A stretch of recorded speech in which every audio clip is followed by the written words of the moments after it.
I remember the time 20 years ago when I got schooled by a psychoanalyst. It must have been the fall because I was really supremely agitated that I was having to write, design, and send holiday cards out to a huge list of people all by myself without the help of my fiancé. If you know me, you know that cards were a staple of my winter season growing up.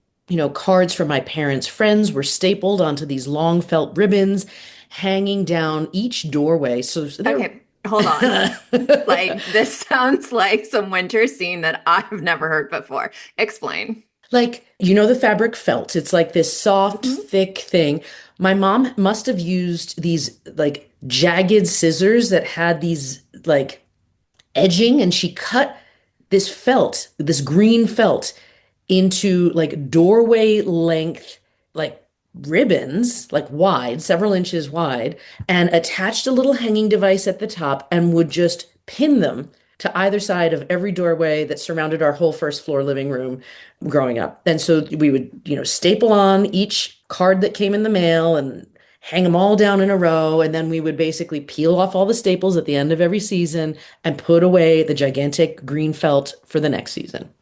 Okay, so two thoughts. Well, first of all, thank you for sharing this arts and crafts project that I had no idea existed as an arts and crafts project. Thought number one, I am not that mom. So, like, I appreciate that your mom was that mom. Number two, those felt ribbons would have never stayed up in our house. So, I'm also super impressed that you were the family that could have those, have nice things. Like, look at that. It was the designated formal living room that had, in our family, we had a Christmas, I mean, we had a Buddhist mom and a Christian father. We had a Christmas tree in December. And so it was like the formal place with a formal, like stone fireplace and had glass top tables and mirrors. So you didn't mess around in this room. My two brothers were not allowed to mess in this room. So that probably helped too versus an open concept plan that some people have in their homes where kids can kind of get everything. But anyway, Mhm. Okay, that was helpful. Thank you. all right, so let's go back. And I will say that was a staple, right? Like I saw all this huge community of people smiling and showing love. Like you could see their faces for weeks on end every year for me. And so that was important. Like I wanted to carry on that tradition as I grew up. And the therapist, but I was pissed. I'm like, why am I doing this myself? It's a family affair. Like I had this whole narrative going. But the therapist asked if this was annoying me so much, maybe could you just not do them? And I got so angry. Like, are you kidding? I have to send these cards out. It's the nice thing to do. So if you cut to the point, it's this. She asked, nice according to who? Nice for who? It certainly wasn't nice for me if I was going to be resentful and pissy about it, right? So I came to terms with the fact that it was actually for me. I really enjoyed writing and sending cards out to people who warmed my heart that particular year. And it didn't mean that my partner wasn't not a nice person for not agreeing to send these cards out with me. It was actually for me, and I had to deconstruct all of this from the notion of doing something nice that appeared nice on the surface. I had to really dig deeper and figure out what that process meant to me. I'm glad you shared this story and also the last part about deconstructing niceness, right? Because I think that leads us to ask, what do we mean by niceness, right? And what, more importantly, is it's not as related as it seems, and so much more important, character trait of kindness. And how does understanding this difference and really leaning into kindness help us be a better person?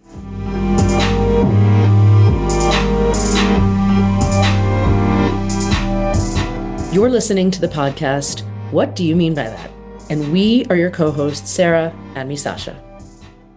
Okay, so I'm personally very excited for this conversation because I feel like I know you already. But would you, the reason why I know you is because Sarah is always raving about you.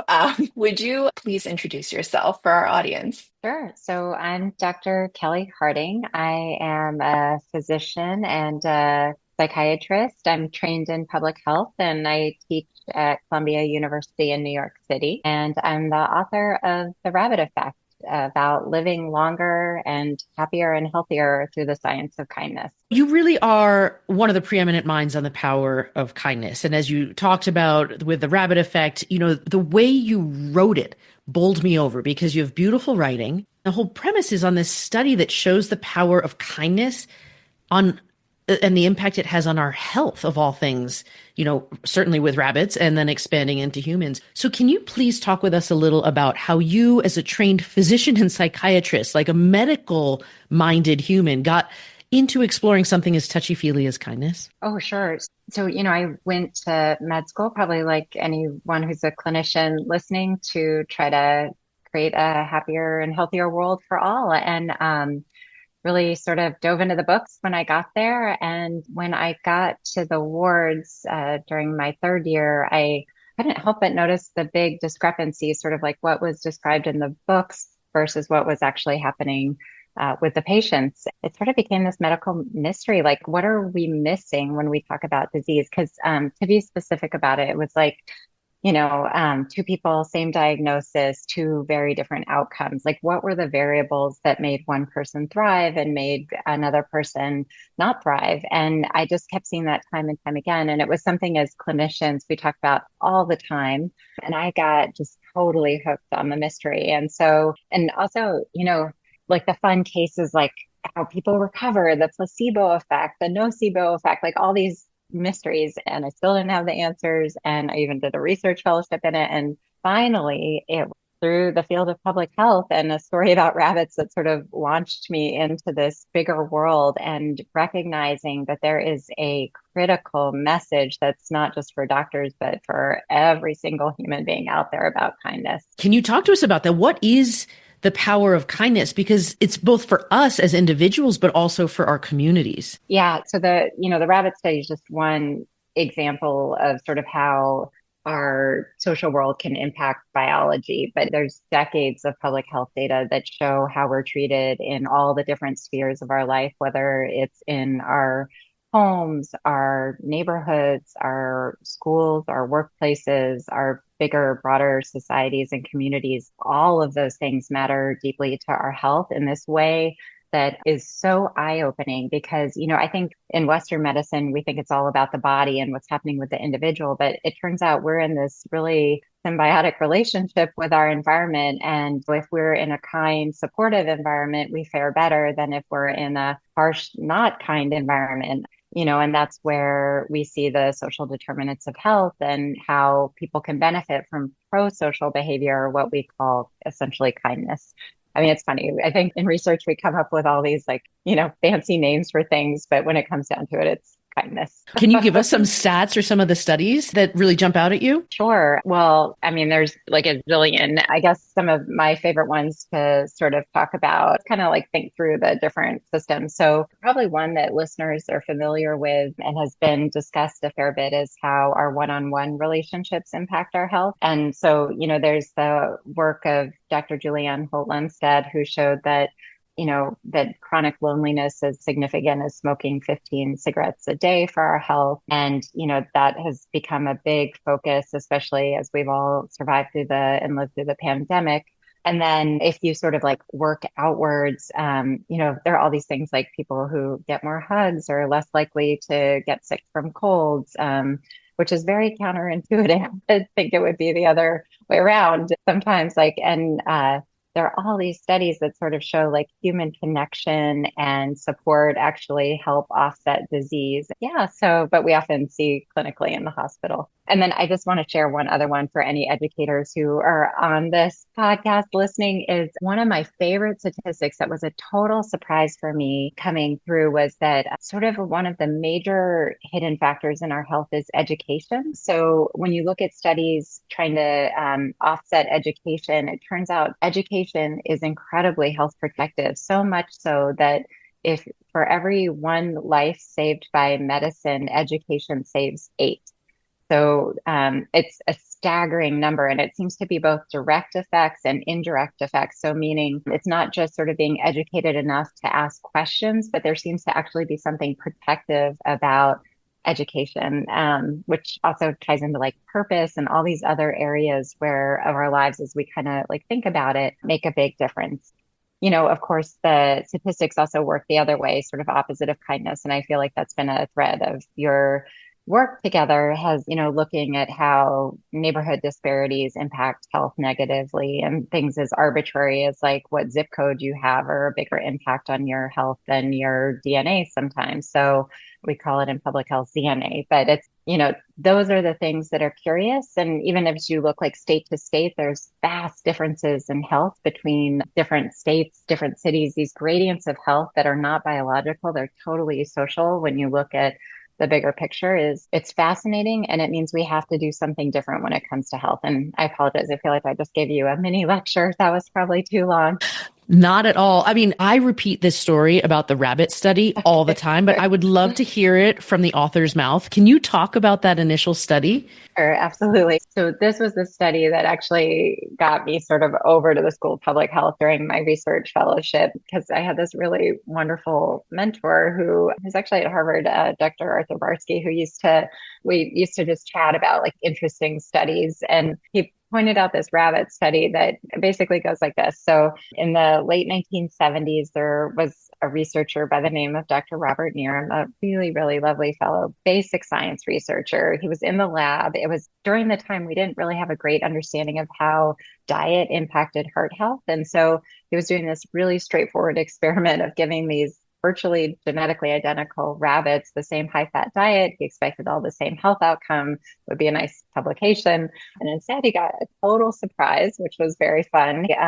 Noticed that one of the groups of rabbits had vastly different health outcomes than the others. It was like a 60% difference. And, he thought it was a mistake in how they did the study, but sure enough, everything checked out. And then they noticed that that group of rabbits was all cared for by the same researcher. And it turned out that her name was Marina Levesque. She had not only been, feeding the rabbits, she picked up the rabbits, she was petting them, she was giving them love and kindness. And what I thought was really beautiful about Dr. Neerum is he points out that if it were true that somehow our social world was changing the biology of these animals in a positive way, that he had to know the answer. And he said at the time that it was considered like totally woo-woo out there, like it was sort of like, a really, pardon the pun, harebrained idea. He decided he had to do it though. So he went back, he did it again. They got like the exact same results, this time under like really tightly controlled conditions. They published it in the journal Science. And then like many amazing studies, it just sort of sat on a shelf. So not everybody heard about this study. But it really is just sort of like the beginning of like mountains and mountains of decades of public health research data that shows like how we are treated changes our physiology. And that's happening on a micro level, like just, who you have, like, giving you love and kindness. And then it's happening on a macro level too, whether it's your neighborhood or in your society as well. We are just as human beings, innately social creatures. And of course, how we're treated matters to our health. I think about that actually, like friends who lift you up. And Sara, I feel like you've been a lovely friend in that respect too. Like friends who lift you up make you feel good and you feel more relaxed and at ease. And it turns out that's actually having like a whole cascade of effects on your hormones and your well-being. And those things done over time have an effect on your chronic health, the diseases you get. Like it's pretty wild. And human bodies break down, like we're all going to get diseases and die, but there's a big range of variability in what we call health span in there. So we want to try to extend out that health span as long as possible. I think that's so important, and Sara did tell me about the rabbit effect. And so I think that's fascinating too, because it's so clear to see, I think, from genetically fairly identical rabbits, just, changing that one variable, right? And that incredible impact, and I want to ask the next question also based off of what you were talking about at the end, like, sort of kindness in life or that support that you get in life, how that positively impacts health, right? And I think about, as a mother of Black children, how conversely, right, structural racism, has an incredibly negative impact on health and longevity and a lot of factors. And so I'm going to set the stage a little bit, but the question I want to ask is, what is the difference between nice and kind? And I think because a lot of times I hear people sort of conflate the two, right? Nice and kind of the same thing. And I think we're having a more nuanced discussion now. But, that word nice, right, meaning pleasant or agreeable or satisfactory, has almost been co-opted by white women in Yeah. particular, sort of using it as a way to have a place in the structure of the patriarchy that, slides them in above people of color, women of color.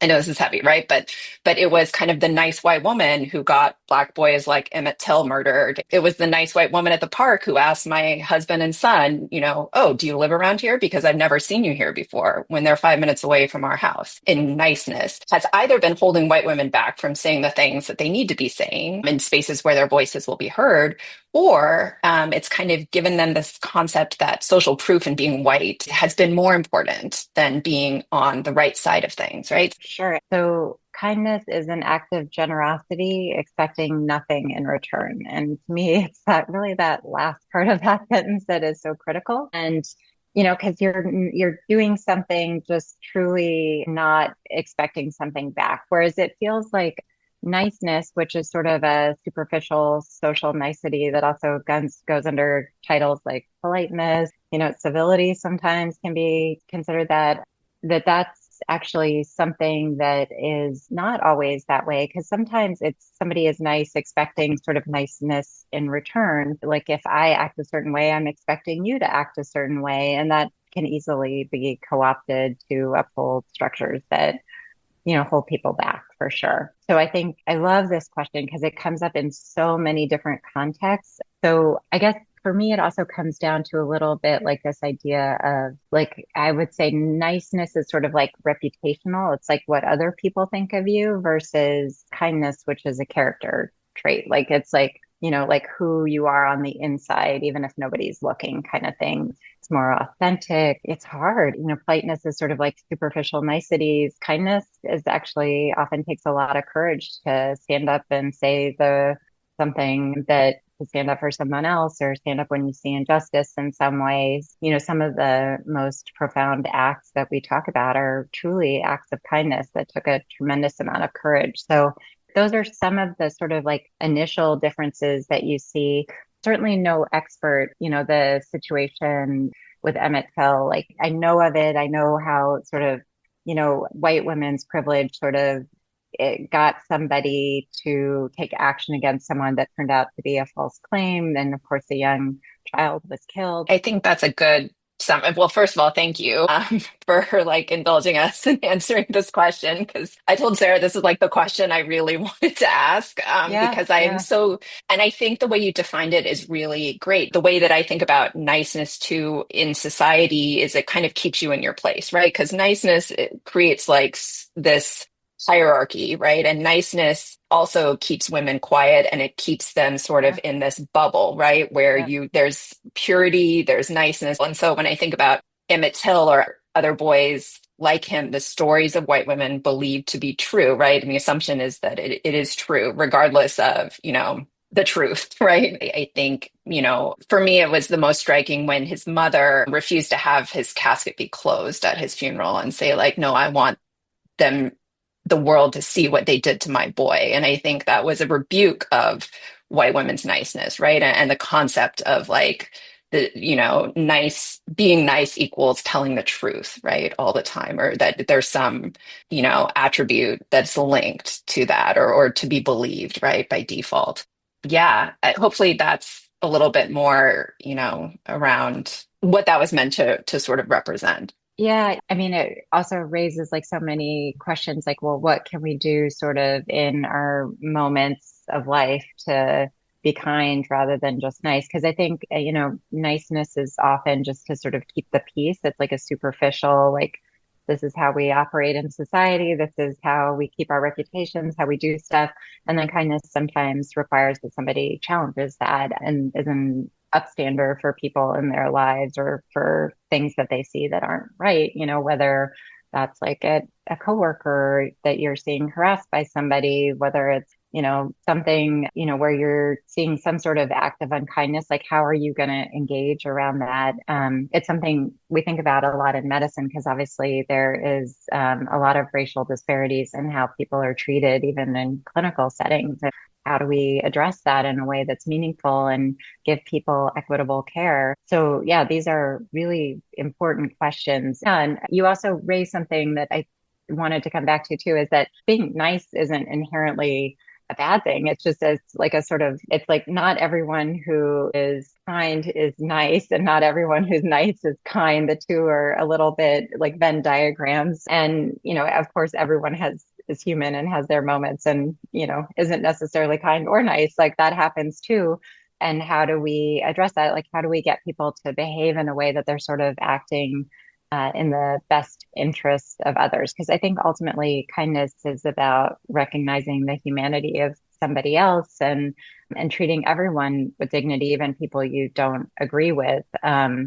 And how do you do that in a way that is effectual and also addressing the challenge, right? So I know one area where kindness versus niceness comes up is in the work setting. So like if you have a coworker who's having a hard time and not meeting their performance levels or whatever it is, it might be nice to not say anything, but it's certainly not kind if that person's going to get fired if they keep that up, So that happens to me with students. Like if I don't say something, like they may go on and not do well. So then it raises the question of like, how do you engage around these topics in a way that is both kind and productive? I feel like these are such good questions. There are times where we all settle into niceness because you're going along with even an uncomfortable situation. I even picture like a holiday meal with extended family and someone makes an off-color joke and people just smile and shrug it off, right? Like it's nice to just like let the status quo go and not ruffle feathers.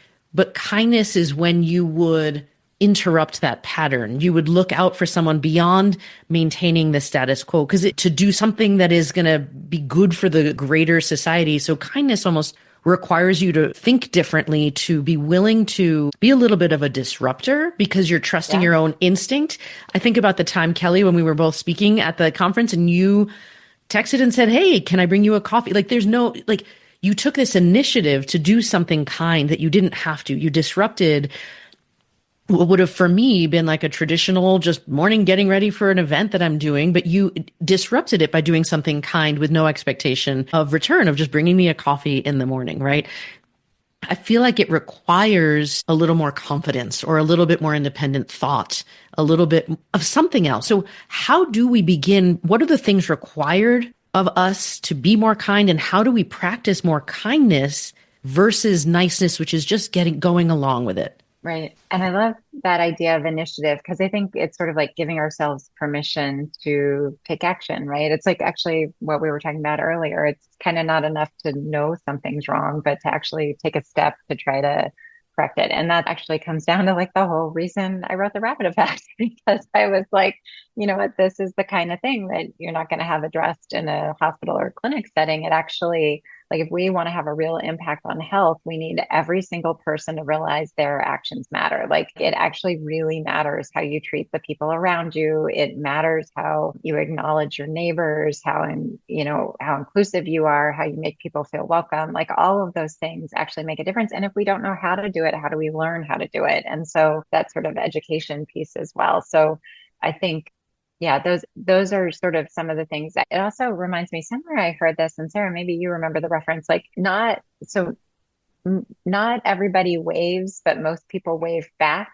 It's kind of like that idea of like you take a little initiative to say hello and most people will respond. So if you decide to take an act of kindness or, speak out in some way or take action in some way, other people see what you're doing and follow suit a lot of times. Even if you don't necessarily know about it, it can inspire other people to go on to take. And that's what the studies show is that actually when you see acts of kindness, you're more likely to go on to do some sort of act of kindness, which is nice because there's a virtuous circle there, which unfortunately we also see the opposite in our news cycles too, right? Like violence begets violence and things like that.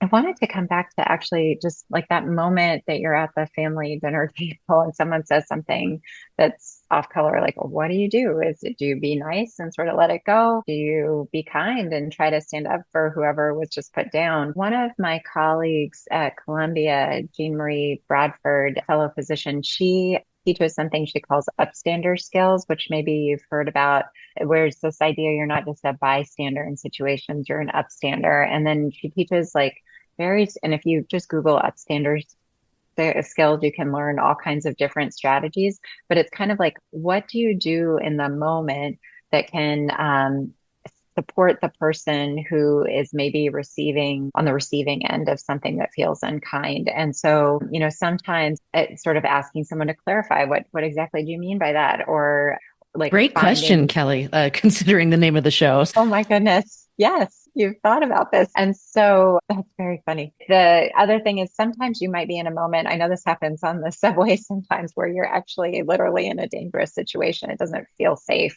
Like, what can you do that maybe like you may not be able to support that person right in the second there?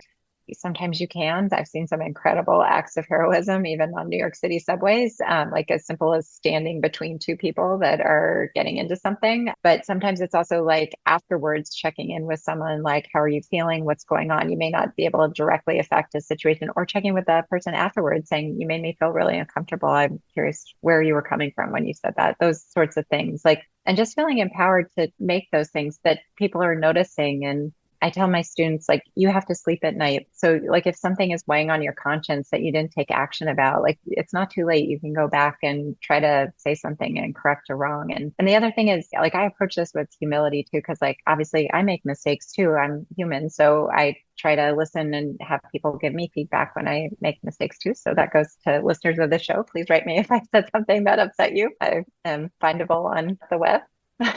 So I'm hearing stuff like random acts of kindness, right? Like where you are doing something free, like you're waving at somebody, you're smiling, right? And we have mirror neurons and you're spreading smiles, or you have people who like are in a drive-through and they buy the meal of the person behind them. Like those are very proactive, whether you're spending money or, you can donate money, you can do these kind things with no expectation of reciprocity. And there are times where, like, Kelly, you truly seem to be the kindest person I know on the planet based on a lot of conversations we've had.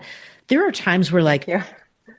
people in my life drive me crazy. And I have like a physiological response that I want to rage. I might be perhaps talking about teenagers at this exact moment, but like, it's not always great to just respond the way that you want to. There are times where it's difficult. You're in a difficult situation, but you want to respond with kindness. What practical tips, especially if we're feeling triggered and we still want to channel kindness, how do we access that part of ourselves when it just doesn't feel like that's the leading energy that I want to bring in? That's a great question. And it's really, really hard. I feel like that's where the rubber meets the road when it comes to kindness, is in moments of conflict, right? Because we can all be kind when we're like relaxed and happy, but it's like stressful situation, somebody's yelling at you, whatever it is. So one of the things that has been helpful is taking a little pause, even like a little 10-second pause. Because what happens is if we're in a high pressure situation, our amygdala and our brains are sort of firing in that fight or flight mode. And how do we get out of that and back into our frontal cortex so that we're like thinking more rationally? We're able to sort of separate like our thoughts from our actions. So it turns out even like, taking a 10-second pause, that's where sort of like a change of scenery can be helpful. Like if you can step outside, come back to it. That may not be an option depending what's going on. Some people find deep breathing that opportunity to pause, or like wiggling your toes or fingers, like something that just sort of like breaks your immediate gut response. Also not to feel bad if you have that immediate response, because that's actually how our brains have kept us alive our whole lives, right? Is like quickly responding and overriding those systems so that we can get out of a dangerous situation. The challenge is what we perceive as dangerous is sometimes not, in fact, actually dangerous, but it's sort of like these paradigms that we've come to see. So all of that's one example. Another one that I know we've talked about, Sara, is that idea of like stating your feelings. And actually there's this cool neuroscience that just like stating how you feel. Like, I feel angry, I feel upset, I feel really disappointed. Like that actually lowers the emotional valence of that by about 40%, which is pretty remarkable. Because if you're just in a situation, and I certainly use that one with my teenagers, I just did actually not that long before this call. Like if puts you back in control, and it starts that process of trying to address like, what is this upset underneath? I think if there was anything I could teach and that I wish I had learned in school, it's like we learn all kinds of things, but we don't learn how to navigate conflict kindly in a way. Is like learning some of those skills. Like, how do we still get our needs met, but also state how we feel? So things like using I statements, avoiding the word you, that triggers people oftentimes and escalates. I see that in the hospital a lot. And then also like thinking about like, what are those needs that we have that are not getting met? Like maybe it's the need to feel included or the need to feel respected or comforted or connected, like any of those things are just like human needs that we all walk around with. And oftentimes when we find ourselves being upset, it's because there's some unmet need. And for those listeners this sounds familiar, I love the work of Marshall Rosenberg and nonviolent communication. Like that's a really fantastic strategy for addressing tough situations with kindness. Well, this has been, I hear a lot from Sara about the work you do and, the work that you two are doing together. So this has been really insightful for me as well. And I am so appreciative to be even, part of this conversation. I'm sure we could talk for an additional 2 hours. And after this call, I'm going to go name my feelings outside with my own kids. So that in particular was a good reminder. But what else haven't we asked that you would like to share with our listeners? Well, I would say probably the most important thing to know is that every human, and one of the things that I find really fascinating about working in kindness and talking about kindness and studying kindness is it really does it's a fundamental human need that we all need to feel seen, valued, supported, and it benefits everyone, which is interesting because, I think a lot of times we can feel like there's this group over here and this group over here. And I've found what's interesting is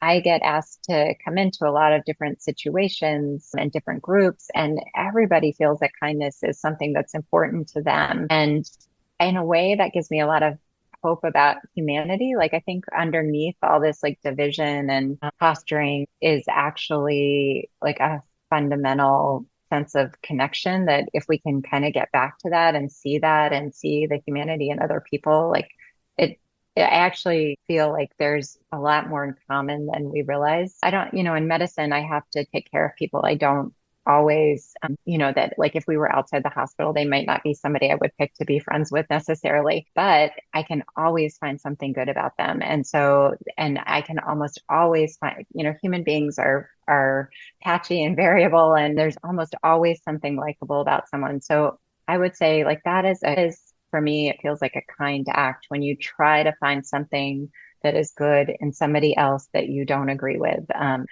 Try it out. Let us know how it goes. It's not easy, but if you can connect in that way, you can also help redirect, when it comes to maybe some views that are hurtful or things they hadn't thought about, or maybe by stature of their privilege, like they just hadn't never considered before. So yeah, I guess I would just say you have more power than you know. Look for the good. It's there.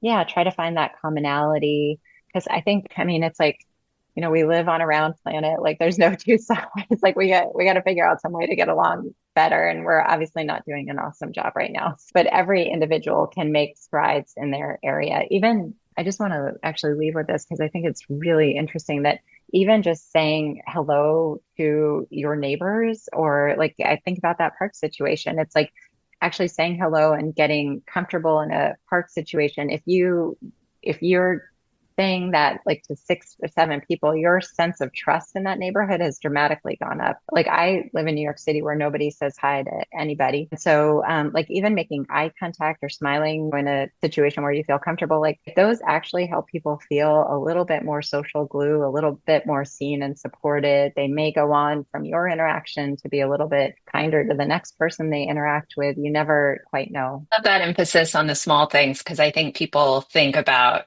grand gestures, or there needs to be large scale change. And if I don't do something big, then what is the point in doing something at all? And I think also your reminder about finding that common ground, right? The commonality, the things that make us human and connect us. a lot of work in schools and with high Yeah. schoolers in particular now, I get that question a lot. Like I have people in my life that I can't talk to. Like, how do I talk to them? And just finding, that thing that you appreciate about each other, right? And it could be really small and it could seem really dumb, I think. Or they're like, you want me to talk about soccer because we both like soccer, but it gets you to see the other person as human, right? And I agree that we could all use a lot more of that right now. It's true. Actually, it reminds me of that saying connection before content. Like if soccer is what you can kind of connect over, then go for it because it's kind of a gateway into other discussions. Because if you can trust someone in a tiny little way, it might open that and expand that circle. But the data is clear. Like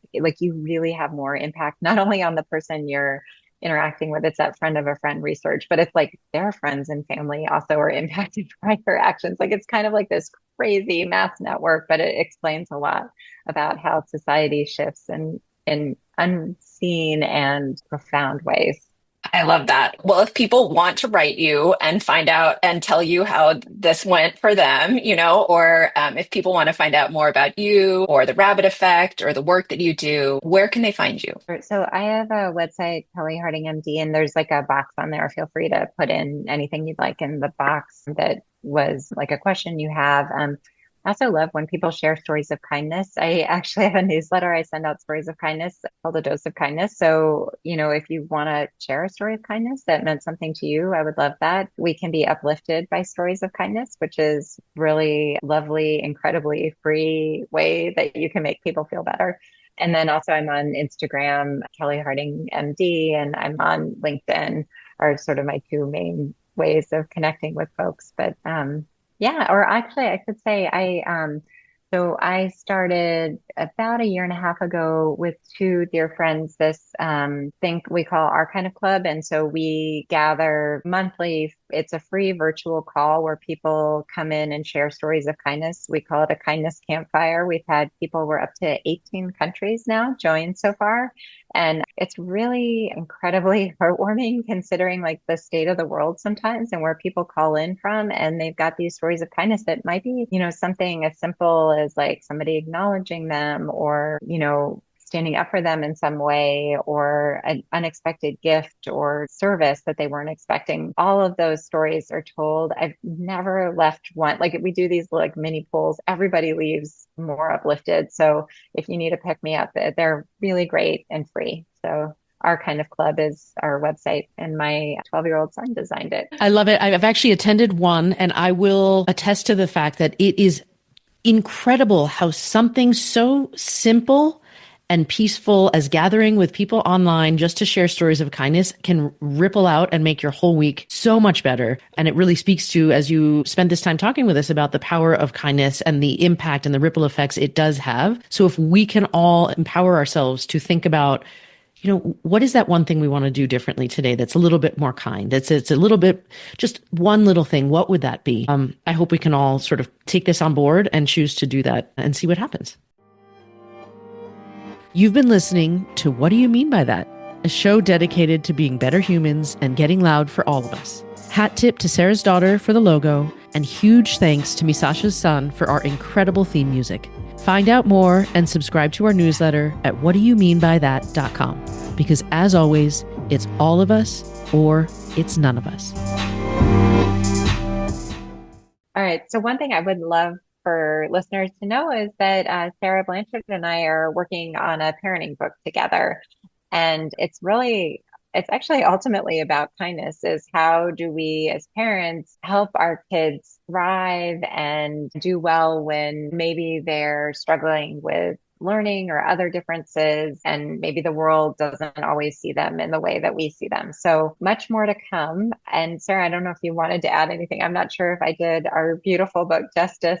No, I love that. I think it fits all of the work that you and I collectively do. Misasha, you too, but like there are kids who are made to feel different. There are kids who don't fit the systems of school or work in the way that they're designed right now. They don't showcase our kids' strengths, and they're being made to feel badly about it. And as parents, we go through this process of deconstructing our own notions of success and what we had hoped and dreamed for our children when they were born. And then, we want to ultimately, every parent wants to have their kid feel great and loved and respected and that they have a purpose and mission and are thriving and are successful in their way, not in the way that we or anybody else expected of them. And so the more I think we can build a community among, I think, a group of parents who are often quiet about this struggle, right? Like their kid gets a label, their kid gets a diagnosis, and you don't talk about it widely because people are judging.